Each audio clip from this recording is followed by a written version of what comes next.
What's going on? What's going on? It's Trinidad and Tobago's son, New York City's nephew, Carter Young. Today we have a special guest.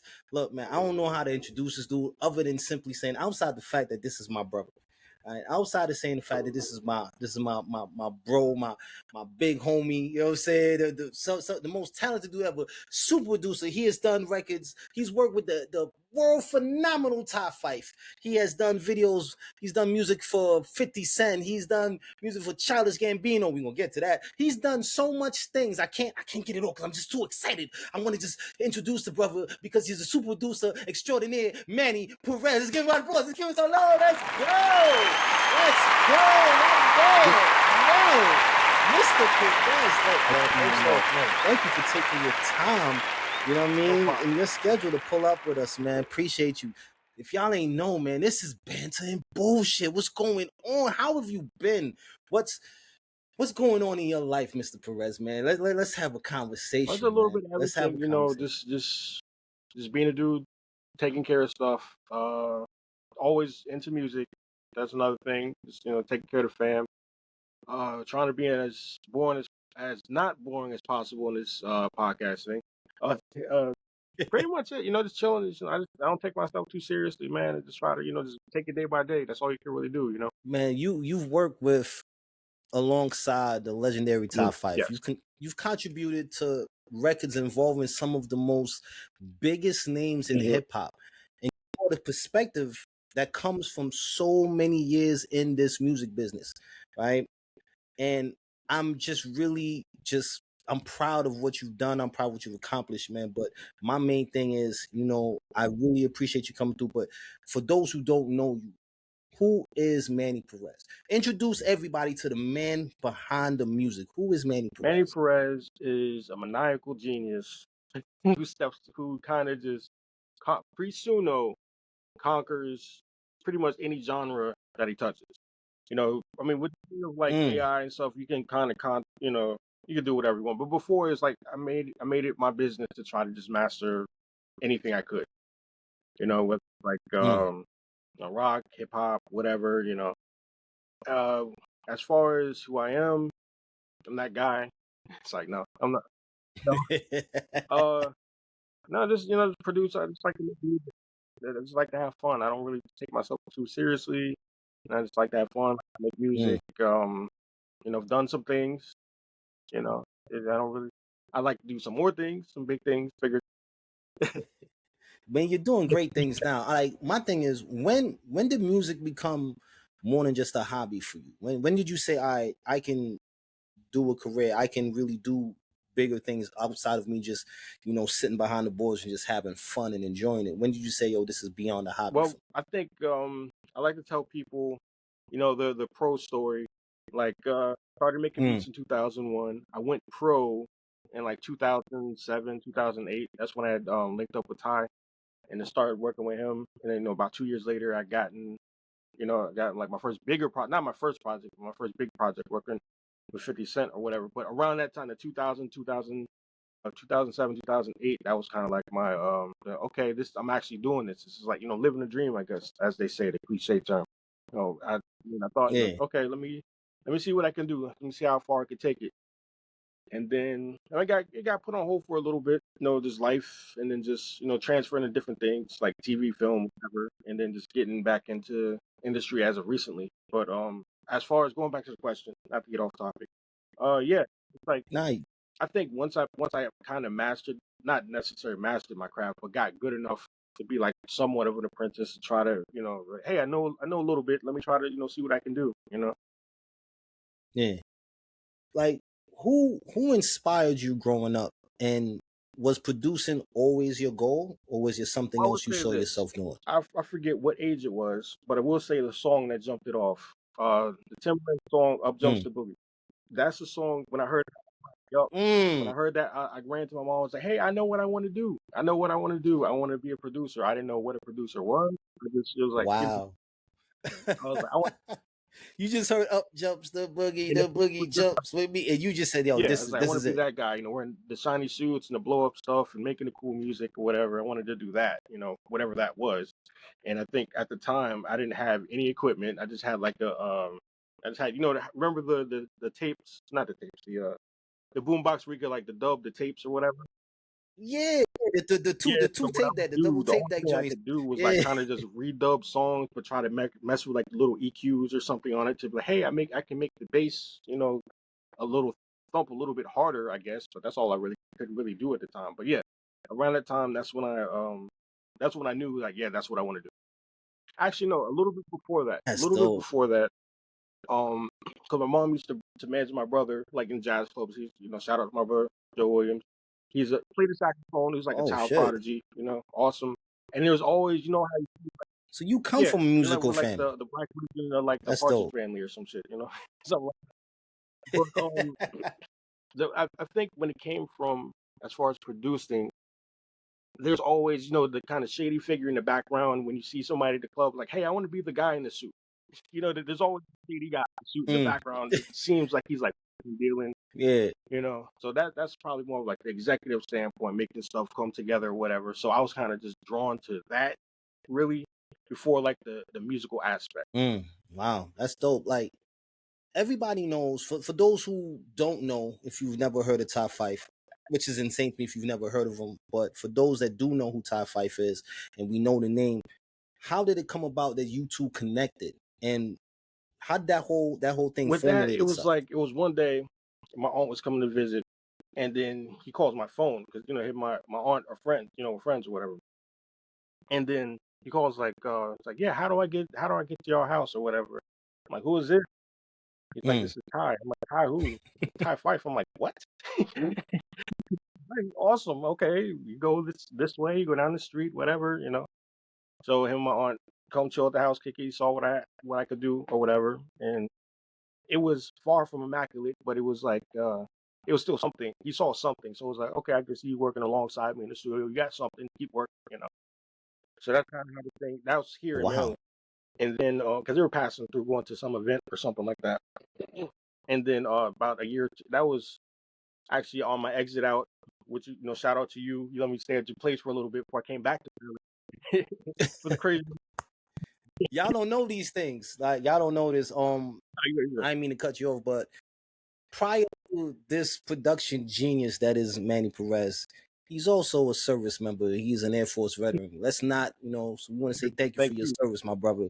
He is also an Air Force veteran. So prior to him doing this, he was doing this music thing even in the military. He was doing amazing stuff. We'll touch on how we met, but this is not about me. This is about you.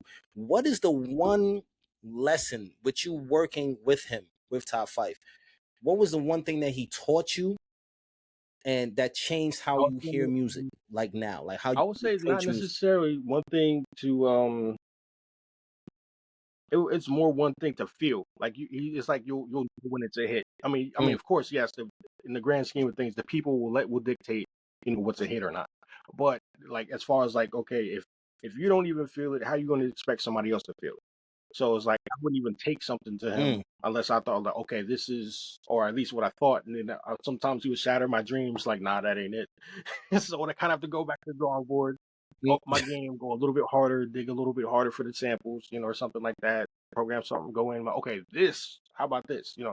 So he taught me to be like, just, it's Right. got to feel like a hit, you know? That's dope. That's dope. So where we are now with social media, and we see how social media has proliferated music and pushed the Hmm. producer to the forefront, right? They're no longer behind the curtain. They're not that guy behind the curtain. You know what I mean? You can see who these producers are. We didn't know, growing up, you knew Prodigy and Havoc. You knew Havoc did the beats because Havoc also rap, but you never really knew what Just Blaze looked like. You never knew what none of these producers look like. Now you know Hmm. what everyone looks like. What's the difference between making beats and Okay, producing yeah, a that's record? a really hot topic. And I wish I could be the one to Mm-hmm. kind of end it because it always well, now, you know, since technology has evolved, anybody's a freaking calls himself a producer. I will say this: a beat maker, okay, makes beats. Producer, you know, produces. As dumb as that sounds, yeah, producer. But let me break it down. Yeah. A beat maker might be just the guy pushing buttons, making the melodies or whatever. the producer has the vision for like the artist or the record, or the artist, or putting the record together, things like that. And the producer might actually not even have to touch the keys or drum, thing like that. I'll say, to me, a producer is like a movie director. They're just kind of like putting together the movie, which is like the song or whatever, putting the song together. And a beat Right. maker is more of like a composer, just like tapping the buttons. Not even a knock, because I started as a beat maker, just putting. I didn't really know what I was doing. I was making stuff that sounded good or whatever. I really didn't Yeah. know the first thing about producing, because when I would take my beats, say for example, if I sent it to Ty or something, or gave it to him, I was like, how would anybody rap on it? They had too much stuff going on, whatever sounded cool, but it's like too much stuff going on. There's no pockets, nothing for the artist. I was just making music at that point, not really thinking about it as thinking of it as a movie. Yes. Like structure. Yeah, like the structure, like the opening scene, and then the climax, and then the right. So when you're working with an artist, are you producing music or producing emotion?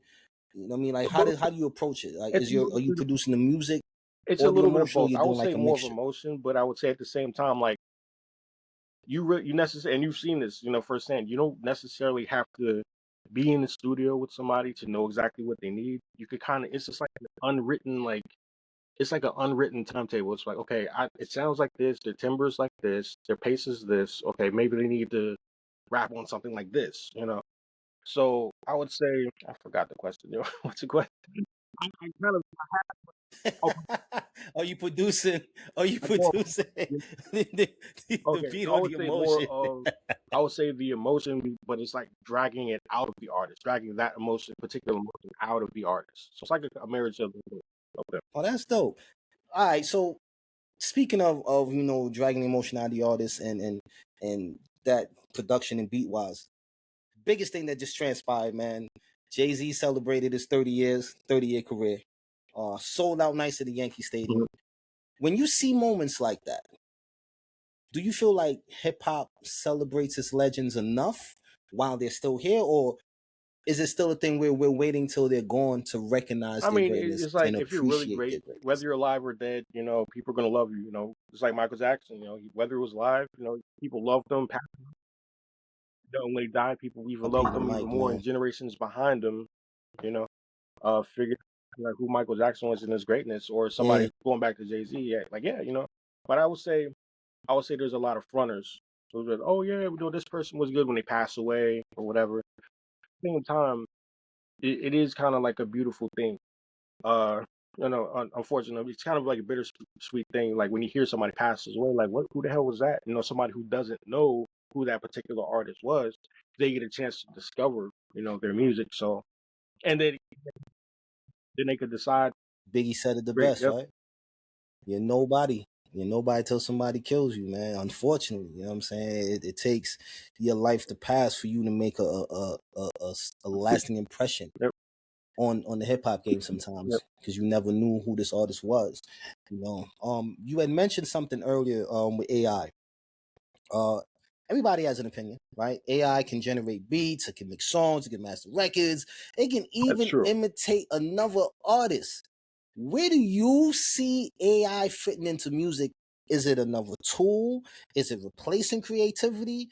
Can it replace creativity? Can it replace Thank that you. creative It, instinct? Or is it it's just it's more a tool as like of a right hammer? now. Before we get like robots and Jetsons, doing AI shit or something. I would say as of right now, it is a tool, and like you're only as good as well, to me, it's like it depends on who's behind, like the mind behind the AI using it as a tool or whatever. So, dang it, what was the question? I forgot, dude. Okay, Where do you see it I replacing don't, I don't, creativity? Do you see it replacing the I instinct don't really see it when it replacing comes it, to because you're creating always music? like like you cannot. A machine cannot replicate human emotion, so that's one thing that's just going to be like the constant. But I will say this: it's a great tool for people to use. I don't think it will replace that, but it may become the industry standard. I will say that it's different between the music and the music business. I would say in the Mm, music business, yes, it might become like something like that, but I don't think it can replace a human emotion. It can, like the human emotion. That's dope. I don't know. I feel like for me, I feel like seeing what AI can do and understanding that creativity that is artificial intelligence, and understanding how great artificial intelligence can be and that magnificent tool that it is. I feel that maybe at some point it's going to replace, because if I know what it is to sit down and think up a concept of a record and go through the bar placement and then that ain't gonna work, that don't sound right, that don't feel right, that doesn't emote that emotion, and then I can turn around and give that same type of energy to AI with just a few prompts and it shoot out an entire song in seconds. How how do you compete with that as a creative? How do you compete with that as a creative? When this thing can churn out 18 tracks in a day, you can finish an entire album in a day. But I think it's more. Like you could I do an think it's album in a more of like day. the way I look at it as, and I think that story was very like, and just remember, John Henry, the whole versus like the Hammer dude. I think it's something like Yeah, that, yeah. And in the end, from what I remember, he didn't necessarily beat it, or maybe he did. He did beat the Steam, which I forget. It's been so long. That's That's amazing. I remember the John I Henry would say story that though. is a good, like, I don't know, metaphor, what have you, to like AI versus like the humans, something like that. It couldn't really replace. I don't think it will ever be able to replace human strength or whatever, but I don't know. We'll see. We'll see what it's done in a couple years. I would say it's like, the trajectory of it is like, like a Bitcoin or something like that. Yeah. Like this. Yeah. See, speaking of the industry, right? You have been in all part of this music business, so you understand streaming and TikTok and algorithms and the attention span now is not what it was then. So we know music has changed, but I the question I pose you is: has music changed, or did the music change I the would say business? Like, yeah, no, yeah, I would say what do music you has think? changed. If you look at it, even from stuff like Napster or whatever like that, even whether every time technology Whew, and music shit. meet, there's always going to be something else. Even like one fact that I always remember, in about 2009, 2010, 25% of music, just music in general, was digital. Was, or purchased was digital. Mm, So think about it now, like, the number's way higher than that. But and there's other schematics, like, like mostly women buy music, for real. That's like, it's not fact. Like, yeah, that's like a really? fact. That's not like sexist. It's like, yes, Hmm, women buy more music than men. But there's all these little, yeah. But there's that's wow. music has, This is the mind of a producer, y'all. See, this is what happens. This man is thinking about four things in front of him, so he can only give enough energy to the one thing right now. He's what was pushing the four different things. I mean, it's just one, and you just yeah, no, and that's fine. That's great. Has oh, music okay, I see. changed the business? Is basically the question, right? I would, And you I said would it. say It yes, pretty music much has has. changed the business. I was in the aspect of that it changed it. It was just like how to better ways to peddle it. The music industry is just pimps, pretty much. Mm, The labels are pretty much that we're, that's crazy. Like or the this is music my is the thing, right? hoe, but we're still the consumer. We're the tricks. We're the junk. The people. Yeah, we the tricks. We tricking. We tricking hard on this music. You know what I mean? My thing is this. Let's. I pose this question. If you were Mm. 21 years old today, right? Today you were 21 years old, starting from scratch, right? So we going back to when we back on McGuire Air Force Base, right? You starting from scratch. Would you still become a producer? Would you do this again, or would you I choose think I would another still path? do it because it's like, there's been times, they say what, first time is luck, second time is destiny, or something like that. So it's been more than two times that, Damn I've right. been called by the industry to just kind, or whether it's been physically called or just like spiritually called, do something musically. I think. That's what I'm talking about. That's what I'm talking about. See, that's what I want to hear, because I feel like I always wondered this, right? Growing up, listening to music, listening to hip hop, everybody knows who performed the song, right? You can identify that song by that artist's voice. You go, oh, yo, I know who that is. You know what I mean? I heard this before, so I know. But not very few people know who the architects of that song is, right? They don't know so my thing is, do producers get enough recognition, or is it just a part of the job? Like, yeah, I built it, but this is the face of the machine, so I kind of just Say gotta, I would say it's part of the step job, back. and you kind of have to like, I would say this, you kind of have to take the back seat and play your position, just like as if in the studio, the artist, if it's a, any type of decent artist that makes great music, I'm thinking they should listen to their producer, but at the same time, the producer has to make them great. That's how you know how great a producer is, by how many other people they made great. You don't want to be just sitting at or something like, Mm, hey, look how many beats I can make, or look how fast I can chop some shit up. It's like that's pointless. That's yeah, cool, but it's not like it's greatness. pointless. Greatness is really measured by how you know. Yep. So I say, That's yeah. dope. The question is, What's yeah, have the That's deep. producer play your position. The producer doesn't need to be out there. So how do you feel about producers now? You know, I like to call, I like to say they DJ Coon the beat. You know what I mean? They DJ Coon the beat. You know what I'm saying? Mustard on the beat. Natural. Like what, bro? I don't. If your music, like for me, my thing is, I knew an Alchemist beat when I heard it. I knew he didn't have to say his name. I know that's Alchemist. I know that's Havoc. You know what I'm saying? I know, like I can hear. I'm like, yo, that's a Just Blaze joint. You can tell that's a Timberland joint. That's like you can tell there's a signature on the track without them screaming, yo, this is a Timberland beat.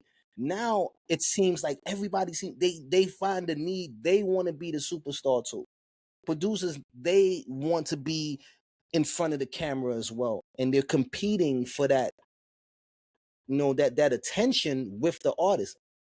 What is that like? But Why is it's that more now necessary? for like, it's, I would say the way the industry now, it's more probably more of like branding or whatever. I never really believed in it because I want somebody, if kind of going off on my tangent again. Uh, um, No, you I would good. say I never use like a tag personally because I just want somebody to enjoy the music. I don't want them to think like, hey, Manny Perez on a beat.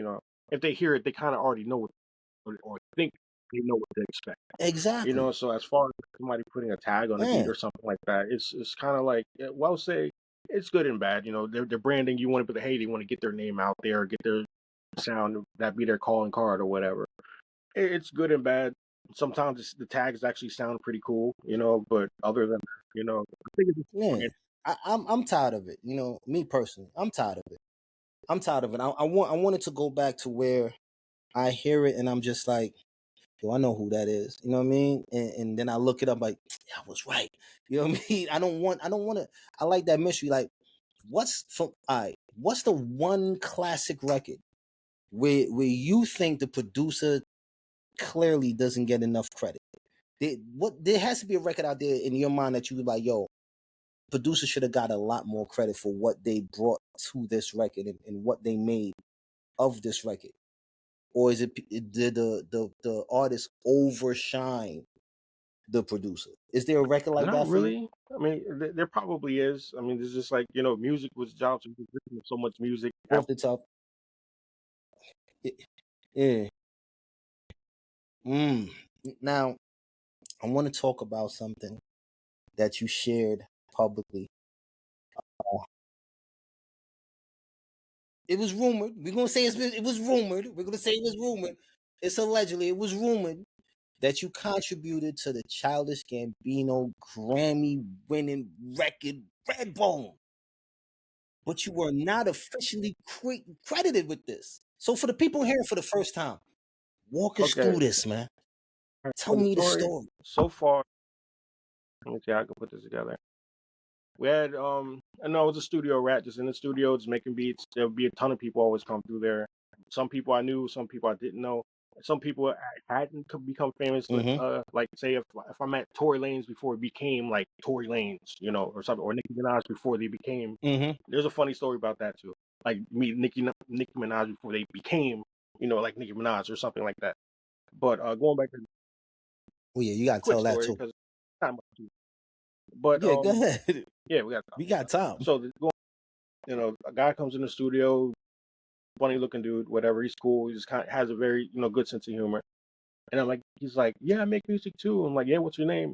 It's like Glover. I'm like, the fuck? Is that like a DJ name? He's like, no, that's like my name, my last name or something. But I didn't know, right? Because the video. Remember the video game Glover? It was like a video game. Like it was like, is it like DJ Yeah, Glover? I was like, I've yeah, never say, hey, my name is Glover, or something. Yeah. So then I heard like, okay, what you have anything on? He was like, yeah, I make beats too. He pulls out a CD. It's a drum track. So I don't know if he's fucking with me or something like that. Just like a little kick, doom, doom, doom, doom, and then he sings it. I'm like, okay, there's some Al Green shit going on here. Right? He's singing it. Daylight. He's singing it. He's singing the song. He's singing over the kick track. yeah. So I'm thinking He's like, singing and it this is over the this is kick like track. Yeah. years before the actual song. So I'm like, okay, maybe we could do this. So I'll pull up a little Jaco Pastorius, the for people who don't know, that's like famous person, whatever, musician. I'm trying to think what song was, the down on me. That was sample. That was the sample, Only, yeah. So we had that going.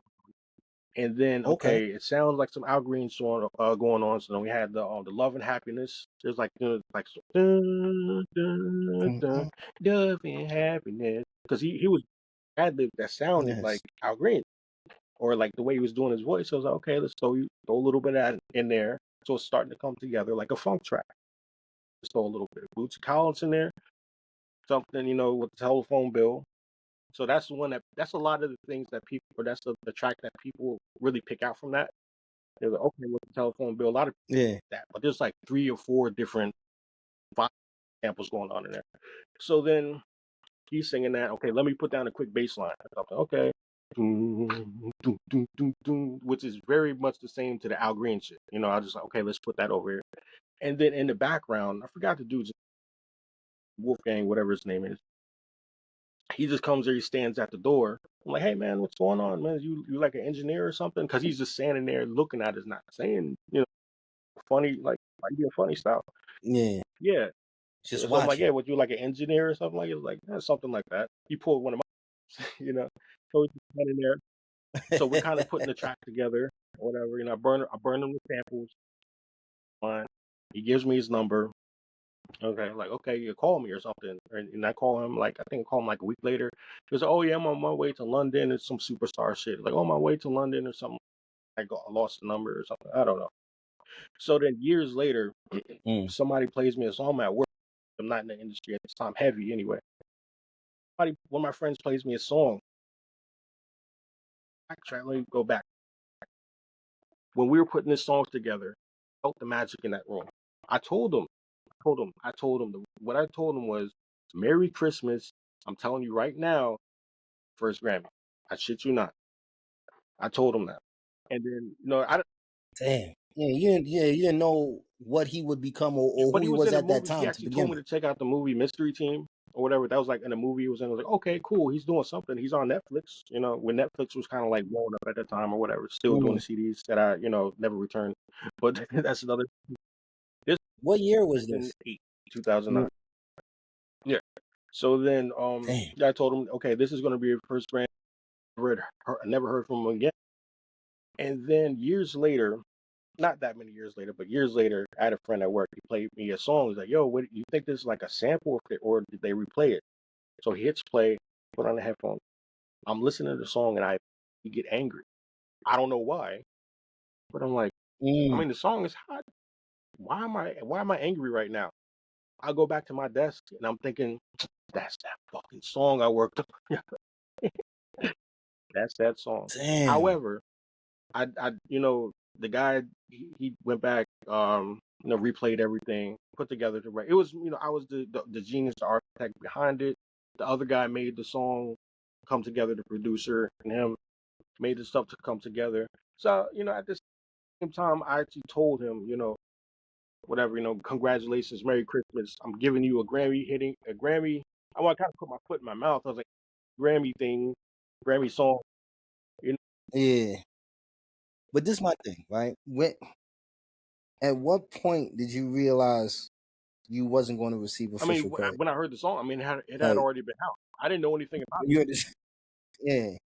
So for those who don't understand, because you said replay, for those who don't who don't understand that is an industry terminology, is production terminology. So for those that don't understand, Well, to me, what does like that mean the to way I used replay it a is beat? like, okay, he pretty much built the track from scratch, but he kind of replayed the samples.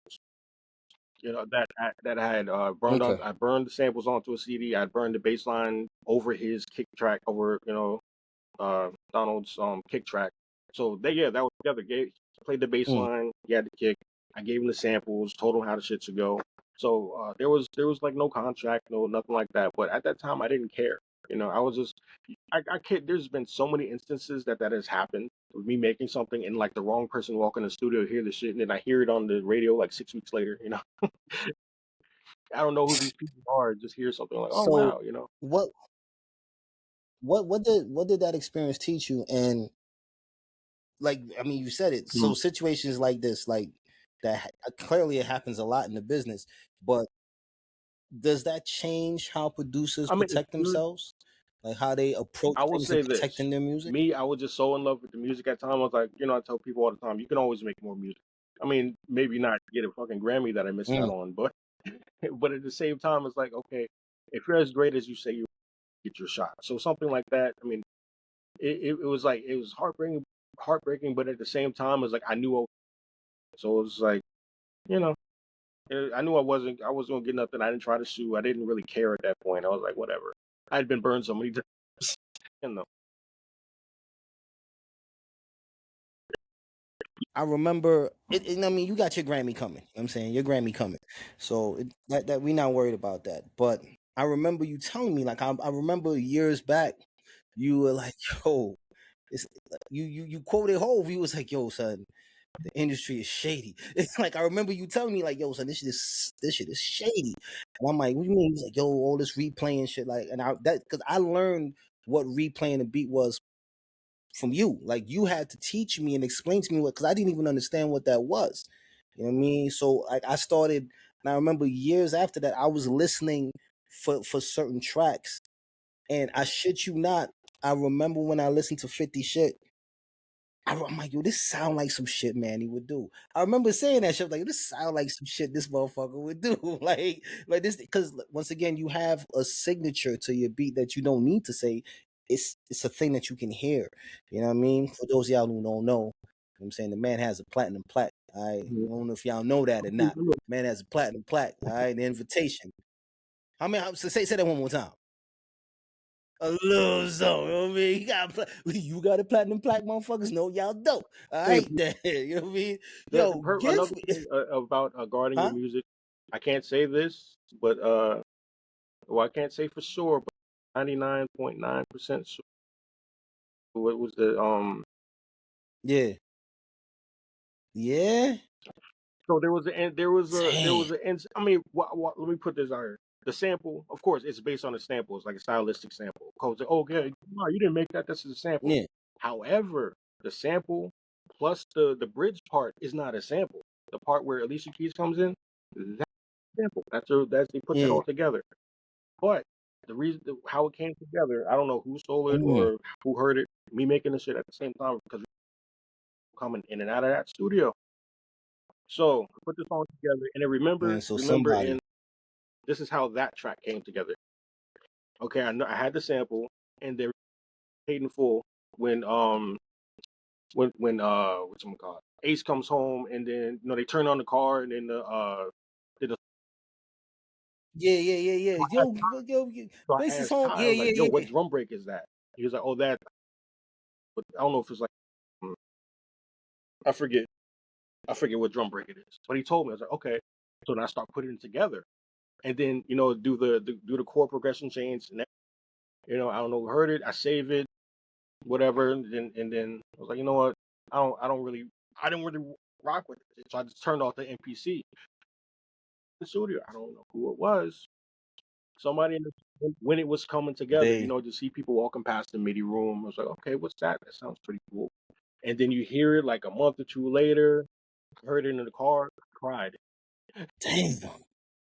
Damn. So you've really been through a lot with having dope tracks But I and would say with that having track, them. I don't I know mean, how that happened. And then people say like, oh, it's just like with a parallel thought or something. Ain't that much parallel thought in the world, man. Nah, I don't believe in that, man. But you know, we'll leave it at that. You know what I'm saying? We'll like we won't. But you, whoever did it, you know who you are, you bastard. All right. I got a thing for you, right? Let's do producers Mount Rushmore. Give me your 4 greatest producers ever, and who's the most underrated producer of all time in your eyes? So what's your 4? Your Off Mount top, Rushmore yeah, right now. Timbaland started my shit. Then I would say top. Yeah, people don't know. Yeah, people don't know Ty. Like you go. Like I know Ty Fyffe's name because I'm that kid. When we bought albums, we used to open up the booklets and read who wrote the song and who produced the song and where it was recorded. And so I've seen that You know, name in a lot of booklets. So we got and then Timbaland, I we would say got Ty Alchemist Fyffe. because like it just like I would add. You starting to see a trend of like the dark kind of sound and stuff. And then as far as that, Facts. was the other? I have yes, because I Really? was into like electronica at the time. Oh, But I really don't know a lot of stuff that I used to produce. But there's certain stuff that was like, wow, how did that come together? But yeah, I would say that. But no, we could actually scratch him. I give him the reason I gave him credit is because it's an honorable mention. honorable He's an mention honorable because like mention. a lot Honorable of like mention. Damn right. pre like EDM dubstep stuff, he was kind of like if you really listen back, it's like okay maybe that came from that or something like that. So let's put him as a Mm. fourth slot. I don't know, man. I mean, there's and Lex Luger, man. Lex, you know why people don't Yeah. like Okay. Lex Yeah. Luger? There's so many different grades, not even Dr. Dre or something like that.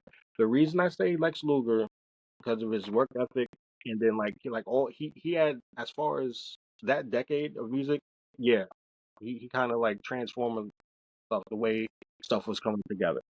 So people say Lex Luger, why not Dr. Dre? Why not this other person? Like, yeah, I'm gonna say Lex Luger because you can't just be like, you can't Okay. just celebrate the past. You have to like, see what the past has done for the future and how the future is taking even further. That's Mm. why somebody like Lex From Luger. the past. Yeah. That he was everywhere, and like Okay. if you listen to a lot of Damn. So we're talking at top 5: Timbaland, Alchemist, and Lex Luger. That's your Mount Rushmore. Who's your most underrated producer of all time in your eyes? That don't get that's not does a lot of dope shit, but people just don't even seem to know or notice them. Who you think is like this is a producer that puts that work in, but they under, you know what I'm saying? there's Nobody pays them no mind. You got anybody in mind? not I know they exist. I'm thinking there's a short list, and that's probably why they're underrated. But at the same time, there's people that like, um we celebrate. I got one. Manny goddamn Perez, damn it. I don't know what you're talking about. Manny Perez. I don't know how. You know what I'm saying? Very underrated. People just overlooking this man. That's my honorable mention, my underrated Manny Perez. All right. There's some people What you out there. talking There was about? this guy because I don't really I don't know I who don't that know, but is. he's just Who's like a that? bass, and people say that who have met him, and even I've met him myself, it's like he's like my twin. He doesn't really look like me, but we have like kind of similar. They're like, yo, why Mm. does that guy remind me so much? He's like bass player. If you look it up, there's a song, Dragon Ball Durag. Now you got me curious. Like now I want to know Dragon Ball and when you see him, I Durag. don't, I don't, I don't know if you'll see the same thing, but people have told me like this guy reminds me of you, and he plays. So I'm like, that's pretty cool. But I wouldn't really say he's a producer. I think he's a writer as well. I think he has written a lot of stuff and been an instrument. Right? But said that Okay. Thundercat and the Flying Lotus. Yeah, I can see. Yeah, I can see where they say y'all got. Yeah, he gives off your energy. Yeah, he's a wild looking dude. He gives off that just I am who the fuck I am, and that's it. I'm missing Yeah, somebody. nah, that's Who's what's up. underrated? Who is That's underrated what's that up. should be? Because you could call out names and be like, oh yeah, that person is dope. So it's like I'm trying to see if there's anybody I can Yeah. really shout out like that. I don't know. Like for our age bracket, he's not underrated, but for this newer generation, they don't even understand. Oh yeah, Havoc, bro. I don't even think they understand. I don't even think they understand. Like our generation, we know Havoc is him, but for a lot of cats, they don't understand. Yo, this dude was 17, 18, and made a fucking classic. Like he's made. Gonna have it when you listen to stuff like Griselda and all this other stuff. That's pretty much, it's not Havoc, but you can hear the influence. Yeah, one influence. Yeah. 38 Special. You could tell Special is influenced by Havoc, like hands down. Yeah, his production is. So there wouldn't be. Yeah, Special's production. He had a certain sound that I think a lot of people take from. You know, so I would say yeah, absolutely. Yeah, that's what I'm talking about. All right, yo. So we gonna do a quick fire joint, right? Off the top of your head, right? I don't need you to sit there thinking too fast, right? It's one or the other, all right? Boom bap or trap? MPC or laptop? Analog or digital? Dr. Dre or DJ Premier? Ty Fyffe or everybody else? When it comes to sampling or playing live instruments? I don't know. Well, everybody else, because there's pool's too big. I don't want to seem like a dick rider. That's my guy. That's my guy. Okay. Jadakiss or 38 Special? Let's go. What's the one album every producer you think should study if they want to harden their craft? What's the one album you think should sit down and study? I would say this. I don't know the fucking album. I'm not even gonna say Thriller, too cliche. Say that's a good one to study, but I'll say that's not. I would say for production aspect, not necessarily drum patterns and stuff. For the movie of what an artist should be, even if he was a superstar, he didn't much help.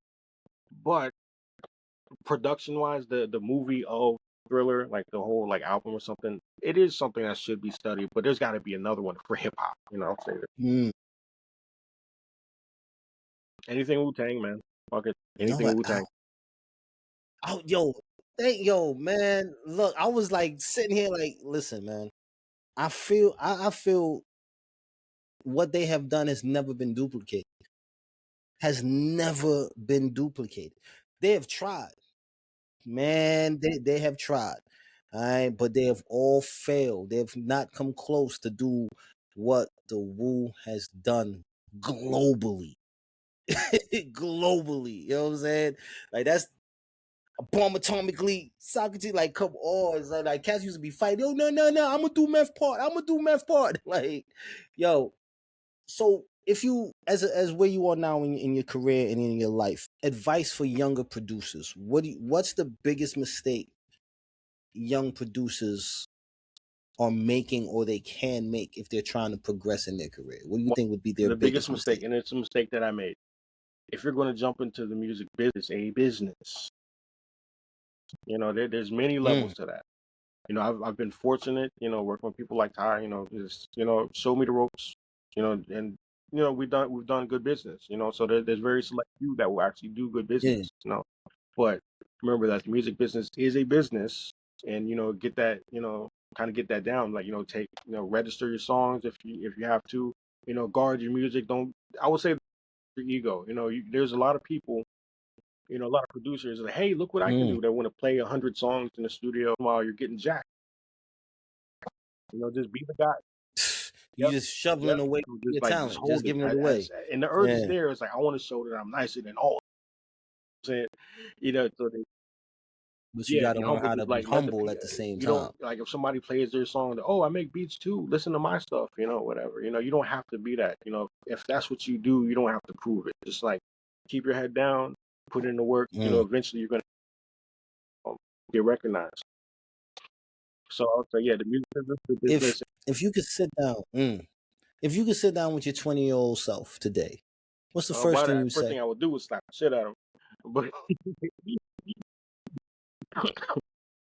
the first thing I would say musically to him is like, hey, just like, well, I mean, there's nothing. There's got to be something I would tell my 21-year-old self. I would just say, keep going. I would say, don't let the because even like I don't really drink now. Nothing. I don't drink now. That's just 2018 or whatever like that. Don't. Or I would say, don't rely on your vices, to make the music or whatever. Because like it can. I mean, I will say this, and even like people like Elton John doing coke. I'm pretty sure none of those songs would have been done. Opens your mind, But man. Frees you up, I would man. say just like try to do as much here. This is really the only drug you need. Although I will pop like an edible or something. From your Hey. heart. Yeah, yeah. Look. Yeah, what people don't understand, man. I think tapping into that military thing, man. Y'all gotta understand. We can't smoke weed in the military, so what we can do is the legal thing, and that's drink, and we drink. You hear me? That's a thing that military members do is drink. The officers, they drink and they do coke. I'm snitching. But it's a fact. The officers, they doing coke heavy. All right. Officers is doing coke, enlisted is drinking their souls away. All right. Some of us are smoking, and that's why they get kicked out. But neither here nor there. But 10, 20 years from now, when people hear the name Manny Perez, what do you hope they remember? Not just about your music, but about your impact. What I do would you hope always they say remember? it's like the cliche thing, like, oh, he was a hustler, blah blah blah, all this other stuff. No, I would say like that he was, he stood to he everything. I would say that he said he was going to do, he did.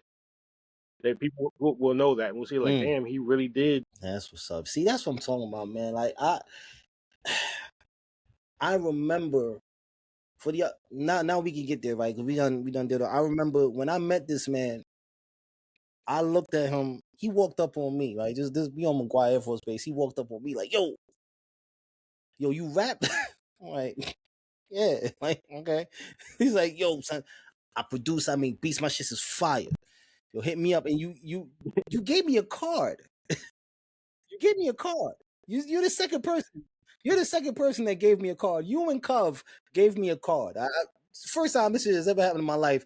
This man gives me a card, and I read it, and it says the mortician. I think so, Remember yeah. that? It said the mortician, and Because it was I your I had right like in the your Professor dorm. Perez one. Yeah, yeah, the mortician. You gave me the mortician. I'll never forget it. You gave me the mortician card, and it was your dorm and your room number. And you're like, yo, holla at me. And I'm guilty. I'm quick to be the first one to say it. I looked at man and was like, this motherfucker don't know I'm a nothing man. about no fucking rap. Look at this guy. Yeah, you know what I mean? You was the Black Rick Rubin. You know what I'm saying? Like you was the Black Rick Rubin. I'm like, so I was quick to judge. And I think I dubbed you for like a few days and you was like, yo, what the fuck? Like, what's up? Like, yo, pull up on me. Like, cause you saw me like mumbling. Like I would like Mhm. people would think I'm crazy. I'd be mumbling to myself, Yeah, but I'm actually writing. That's what I was doing. And you peeped that shit. You know what I'm saying? That's how I knew. I was like, but then I had to stop and think like, yo, he understood that. Cause I would be mumbling, I'd be at work and I can't write nothing down. So I'm just like reciting shit in my head, making sure I got the flow and the bars in my mind until I could write them down later. So I was like, all right, I'm gonna take my lunch break, I'm gonna pull up on him. So I go to his dorm and I'm walking in the hallway. I'm like, what the fuck is this? And I see that he doesn't have the number. It just says the morgue on his door. No, no number, it just says the morgue, right? So I go into the room. Yo, let me tell y'all something, people. It was like a morgue. It was black curtains. It was blacked out. And he's like, yo, what's up? Yo, I'm saying, yo, I got some joints for you. He's like, yo, you rap? He's like, I'm like, yeah, he's like, yo, you nice? I'm like, my nigga. I looked at him like, my nigga. He's like, yo, I'm nice. Yeah, you know what I mean? But let me tell you something. Manny was the first producer that I met. To me, I can't speak on what you thought of yourself, but to me, you were the first producer that I met that challenged my pen. You challenged my pen. Like you would put together certain tracks. I remember you did a joint. It was like a blend of techno and hip hop. Say, yo, can you write to that? And I'm like, I can write to anything. This is what I'm saying to my mom. I'm like, nah, this shit is crazy.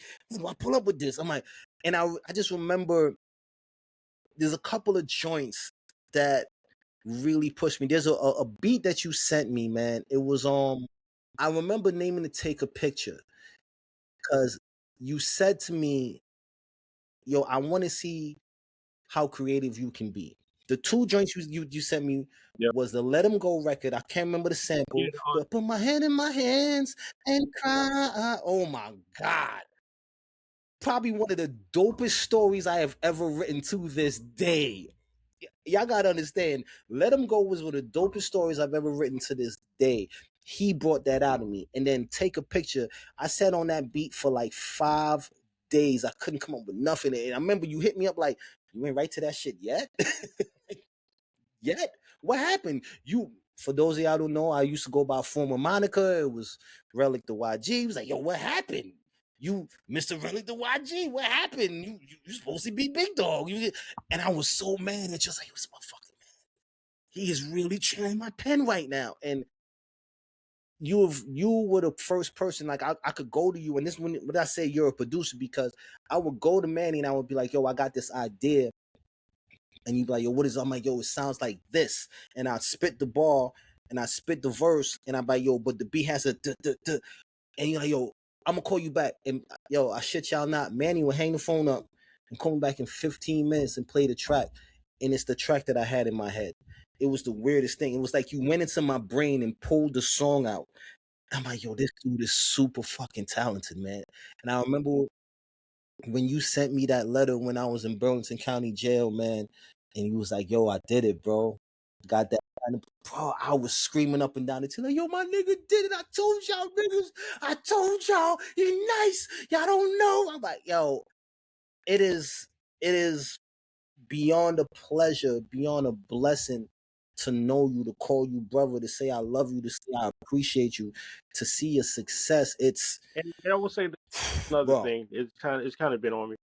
I probably, even though I had a lot of stuff going on, I mean, I still didn't even know like how to contact. I probably should, everybody out there, check on your people. I probably should. Let me tell you something, man. This is one thing I learned, you know what I mean? I blame it on the brain, never the heart. You know what I'm saying? It's the intention of the person. Just because you got to remember, my actions were my actions alone that put me in my position. So no one owes me anything by saying, yo, we gonna come visit you. Y'all don't owe me nothing. I put myself where I put myself. You know what I'm saying? You pick up the phone, you saw that message and you responded. I was looking for you because I'm like, yo, I gotta find my brother. You know what I'm saying? I gotta find my brother. So don't ever feel like you gotta apologize. Nah, bro, the love is always gonna be there. You know what I'm saying? I appreciate your honesty. I appreciate your time. I appreciate everything you've done, that you've contributed to music over the years, man. I thank you for taking the time out to come on Banter'N'Bullsh, man, and give us some, you know what I mean? You know what I'm saying? So to everybody watching, I hope you enjoyed today's conversation. All right? Make sure you hit that like button, that share. Make sure you subscribe. Share this episode with somebody that you know that loves hip hop. You know what I mean? Who loves this thing, who loves this game. And remember, all right? I want y'all to grab we're gonna do a shots in the court. I want you to grab your shot. I know, Manny, you don't drink. I want y'all to remember. Get you some water. Get you some water. He gonna get his water. He gonna get. He got his water. We not gonna say the brand because y'all not sponsoring us, so we not saying. You got a sponsor if you want your brand boosted or Banter'N'Bullsh. But look, sometimes the greatest stories aren't coming from the person holding the microphone. They're coming from the person behind the speakers. I'm Carter Young. We will see y'all next time. That's Manny Perez. I'm Carter Young. Make sure you like, you share, you subscribe. Make sure you show love to those that are around you. Make sure you show up when you are needed. Even when you're not needed, show up. But understand, love is love. We will see y'all.